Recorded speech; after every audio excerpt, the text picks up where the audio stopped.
Oke, assalamualaikum warahmatullahi wabarakatuh. Good morning students, how are you today? Oke, hari ini kita akan memasuki di tema 8 subtema 1 pembelajaran 1 dan 2. Jadi kita akan memasuki di pembelajaran baru di buku baru ya. Jadi disiapkan di tema 8 ya. Tema 8 akan membahas tentang aturan keselamatan di rumah ya. Oke, pastinya masih bersama Teacher Hasbi di sini. Oke, ya kita lanjutkan. Oke. Nah, di gambar ini kalian bisa melihat bagaimana si Udin melaksanakan kegiatan apa saja. Contohnya di sini membantu orang tua, lalu dia pulang dari luar ya, pulang bermain, terus dia menaiki bus atau kereta ini ya. Dia menggunakan sabuk pengaman, terus dia menyeberang pada tempat yang disediakan atau zebra cross ya, tempat penyeberangan ya. Oke, kita lanjutkan ya. Nah, di sini ada bacaan, teacher baca dulu. Udin anak yang patuh pada aturan. Ia selalu mematuhi aturan di setiap tempat. Udin selalu mematuhi aturan di rumah. Ia juga selalu mematuhi aturan di perjalanan. Aturan setiap kegiatan di rumah perlu diperhatikan. Aturan berguna untuk keselamatan diri dan keluarga. Udin dan keluarga melakukan setiap kegiatan sesuai aturan. Jadi si Udin ini ketika dia di luar, dia juga patuh aturan. Ketika perjalanan, contoh aturannya apa? Misalkan ketika naik motor harus menggunakan helm. Ketika naik mobil harus menggunakan sabuk pengaman. Ketika menyeberang jalan harus di tempat yang disediakan. Seperti itu. Lalu untuk kegiatan di rumah apa contohnya? Bangun setiap pagi jam berapa? Sesuai jadwal ya. Itu adalah contoh kegiatan yang perlu diperhatikan. Oke, kita lanjutkan. Kita akan masuki di pembelajaran 1. Pembelajaran 1 nanti kita akan membahas apa saja. Di pembelajaran 1 kita akan membahas tentang bagaimana kita belajar membaca jam. Lalu ada penulisan huruf kapital. Oke, masih ingat ya huruf kapital apa? Oke, kita mulai ya. Nah, ini ada bacaan dulu. Udin anak yang taat pada aturan. Setiap melakukan kegiatan selalu diatur menggunakan jadwal. Setiap kegiatan dilakukan dengan tepat waktu. Contoh ketika dia sarapan, dia pada pukul 6 atau jam 6 ya. Ketika dia mau berangkat itu jam 7 ya, ini di gambarnya jam 7. Lalu ketika dia pulang sekolah di jam 11. Oke. Ayo di sini ada yang sudah bisa membaca jam. Oke. Kalau ada yang masih bingung, teacher jelaskan ya. Nah, contoh di sini ada gambar jarum pendek. Jarum pendek itu yang di merah ya. Menunjukkan angka 6. Lalu jarum panjang menunjukkan angka 12. Sehingga jamnya ini dibaca pukul 6. Lalu di gambar yang kedua, jarum pendek menunjuk angka 7. Lalu jarum panjang menunjuk angka 12. Sehingga jamnya ini dibaca dengan pukul 7 ya. Lalu di gambar nomor 3 yang paling bawah, jarum pendek menunjuk angka 11. Lalu jarum panjangnya menunjuk angka 12. Maka jamnya ini dibaca dengan pukul 11 ya. Oke. Kita lanjutkan. Nah, di sini teacher memberikan contoh gambar adalah pukul berapa ini? Nah, lihat. Di jarum yang pendek, teacher akan menggunakan warna merah dulu ya. Ini jarum pendeknya. Ini ada di angka 8. Oke. Lalu di jarum panjang Jarum panjang yang hijau ini ya, ini di angka 12. Maka jamnya ini disebut atau dibaca dengan jam atau pukul 8 ya. Jadi dilihat jarum pendeknya di angka berapa gitu aja ya. Jadi kalau jarum pendek di angka 8, yang jarum panjang di angka 12, maka jam 8. Kalau jarum panjang di angka 12, lalu jarum pendek di angka 7, maka pukul 7 ya, betul sekali seperti itu ya. Oke, kita lanjutkan. Nah, ada soal di buku paket kalian. Ingat buku paket tema 8 ya, di halaman 8. Oke, baca pukul berapa yang ditunjukkan oleh jarum jam berikut. Di gambar yang pertama, jarum pendek di angka 10 dan jarum panjang di angka 12. Maka dibaca pukul berapa? Ya, kita kerjakan nanti ya bersama-sama. Kita baca soalnya terlebih dahulu. Oke, di gambar kedua jarum pendek di angka 8 dan jarum panjang di angka 12. Lalu di gambar ketiga ada jarum pendek di angka 2 dan jarum panjang di angka 12. Maka jawabannya adalah seperti ini. Oke, jadi yang gambar pertama jarum pendek di angka 10, maka dibaca dengan pukul 10. Lalu yang gambar kedua jarum pendek di angka 8 dan jarum panjangnya di angka 12, maka dibaca dengan pukul 8 ya. Lalu yang ketiga ada jarum pendek di angka 2 dan jarum panjang di angka 12, maka dibaca dengan pukul 2. Seperti itu ya. Oke, kita lanjutkan. Ada soal keempat dan kelima yang jarum pendeknya di angka 4 dan jarum panjang di angka 12, sedangkan yang gambar terakhir ada jarum pendek di angka 9 dan jarum panjang di angka 12. Maka jawabannya adalah ya, tepat sekali. Yang satunya adalah pukul 4 ya, yang angka jarum pendeknya di angka 4. Lalu yang satunya lagi adalah pukul 9 karena jarum pendek menunjukkan pada angka 9. Seperti itu ya. Oke, jika masih bingung nanti bisa kalian tanyakan ke guru kalian masing-masing ya, atau teachernya masing-masing. Kita lanjutkan. Oke, kita akan membaca teks berikut ini dengan lafal atau intonasi yang tepat. Oke, aturan ketika sarapan pagi. Sarapan pagi ada aturannya. Aturan itu berguna untuk menjaga kesehatan tubuh. Kesehatan tubuh sangat penting. Tubuh yang sangat sehat akan terhindar dari penyakit. Penyakit yang muncul disebabkan sering lalai dengan aturan. Oleh sebab itu, aturan ketika sarapan harus dipatuhi ya. Jadi ketika sarapan pagi harus dipatuhi. Aturan ketika sarapan pagi yang harus dipatuhi antara lain. Nomor 1, mencuci tangan sebelum makan hingga bersih. Nomor 2, duduk dengan posisi yang benar. Nomor 3, mengambil makan dan minum dengan tertib. Nomor 4, berdoa kepada Tuhan sesuai ajaran agama yang dianut. Nomor 5, makan pelan-pelan dan tidak terburu-buru. Nomor 6, tidak berbicara ketika makan. Nomor 7, setelah makan mencuci tangan hingga bersih. Nomor 8, setelah makan berdoa kepada Tuhan sesuai ajaran agama yang dianut. Jadi ini adalah aturan ketika kalian melakukan sarapan pagi ya. Nah, yang pastinya jangan lupa untuk cuci tangan ya, sering-sering rajin untuk cuci tangan apalagi di kondisi seperti ini.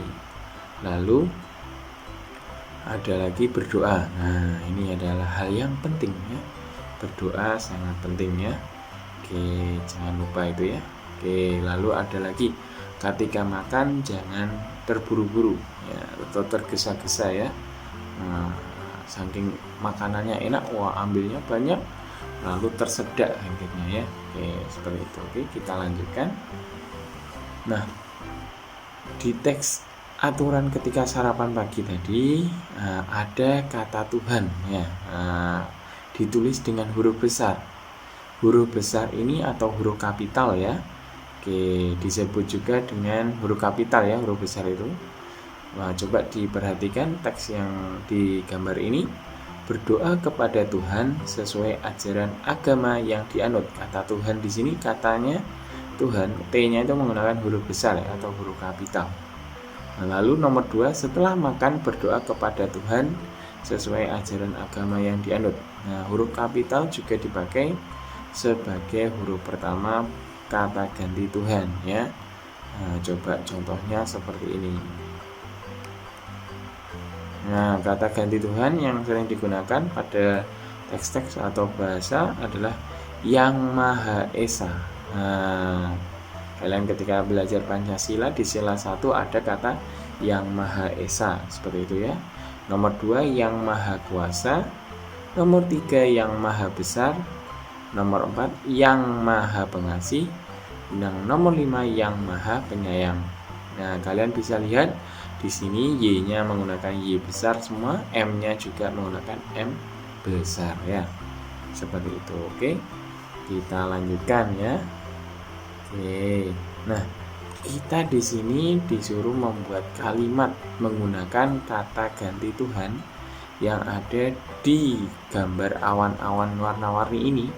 Nah, kita disuruh mengerjakan di kolom yang ada. Nah, kolom yang ada ini pada buku paket kalian halaman 7 ya. Nah, teacher sudah menyiapkan jawabannya. Jawabannya adalah kalian tinggal menyalin saja ya. Nomor 1, teacher kasih jawaban, mari kita berdoa kepada Yang Maha Esa. Nomor 2, serahkan semua kepada Yang Maha Kuasa. Nomor 3, semua ini ciptaan Yang Maha Besar. Nomor 4, aku bersyukur selalu diberikan kesehatan oleh Yang Maha Pengasih. Nomor 5, selalu memohon perlindungan kepada Yang Maha Penyayang. Seperti itu ya. Oke, jawabannya bisa kalian salin di buku kalian masing-masing ya. Oke, teacher lanjutkan. Oke, itu tadi adalah pembelajaran pertama.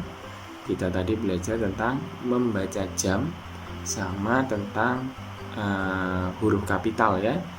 Oke, sekarang kita masuk di pembelajaran 2. Pembelajaran 2 kita akan belajar apa saja? Di pembelajaran 2 kita akan belajar tentang nilai kebersamaan dan kerukunan. Lalu ada menyusun kata. Lalu yang terakhir atau ketiga adalah penulisan huruf kapital seperti itu atau huruf besar ya. Oke, kita lanjutkan. Nah, di sini ada gambar percakapan juga. Oke, kita baca bersama-sama. Udin bilang ini, teman-teman, halaman ini masih kotor. Yuk kita bersihkan terlebih dahulu. Lalu Penny menjawab, betul, masih banyak sampah yang berserakan, ada juga kerikil dan batu yang berserakan. Benda ini dapat membahayakan diri. Oke, itu tadi percakapannya mereka ya. Nah, sekarang teacher akan baca teksnya yang warna kuning ini.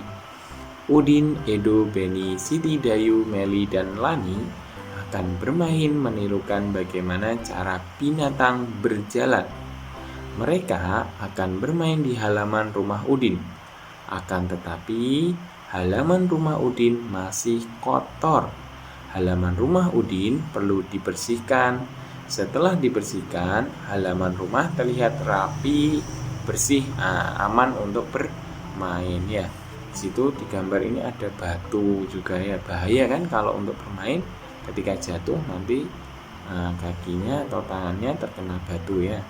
Jadi ketika kalian bermain pastikan halaman kalian aman ya, tidak ada benda-benda yang membahayakan diri kalian. Oke, kita lanjutkan.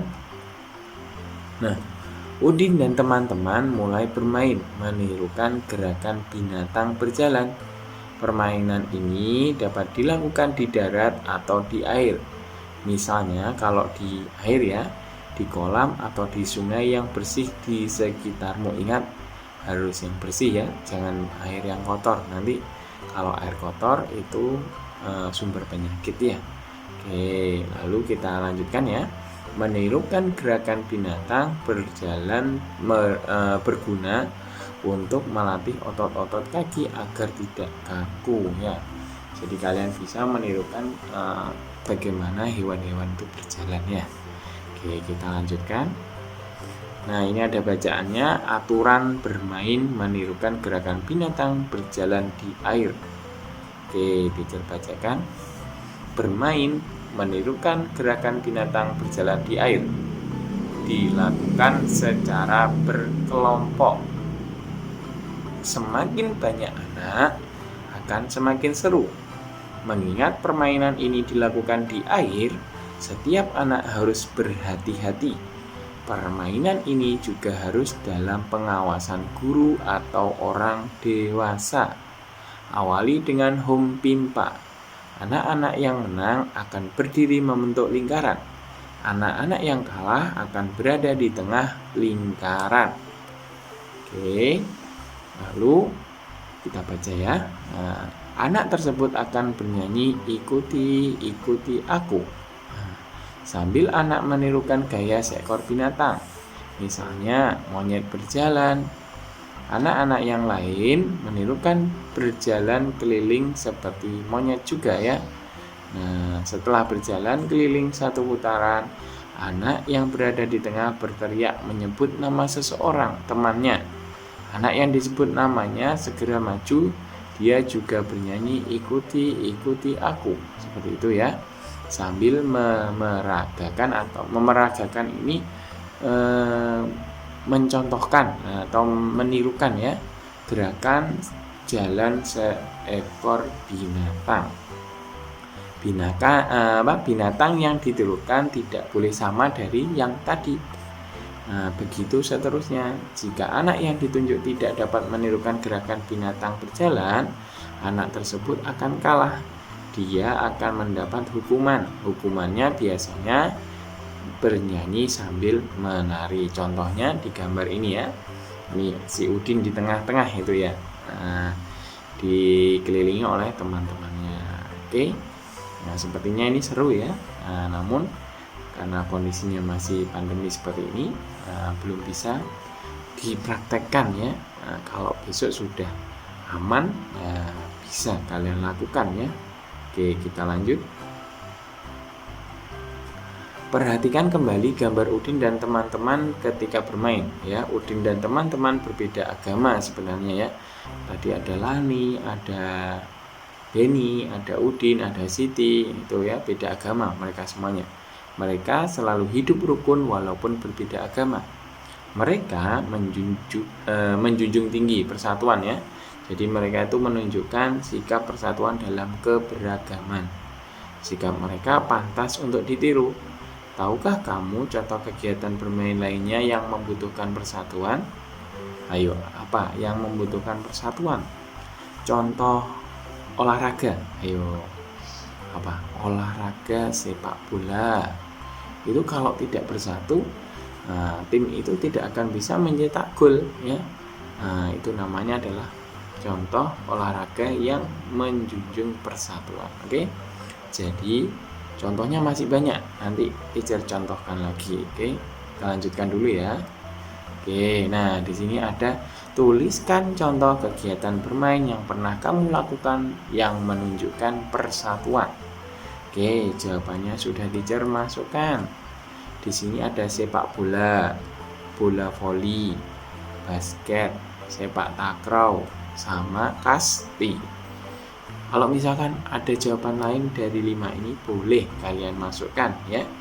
Oke, ini kalian salin dulu di buku kalian. Nanti bisa kalian tambahkan beberapa. Oke, kita lanjutkan.